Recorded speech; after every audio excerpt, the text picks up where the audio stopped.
ვიმყოფებით რაჭაში, ძალიან ლამაზ ადგილზე, ონში. 7-7-ზე ფეხბურთის სტანდარტის მოედანი გაკეთდა და რაც საფუძველს გვაძლევს ჩავატაროთ მსგავსი ორგანიზებული ფესტივალი.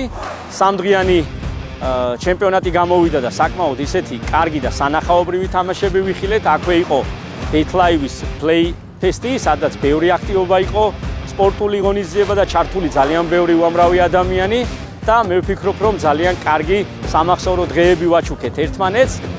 ვულოცავ ჩემპიონ გუნდს გამარჯვებას, რა თქმა უნდა ის დამსახურებულად გააგზელებს საქართველოს თასისთვის ბრძოლას და მინდა ყველა ჩართულ ადამიანს მადლობა გადაუხატო და უთხრა ის რომ იცხოვრონ ფეხბურთით და ითამაშონ BetLive Master League.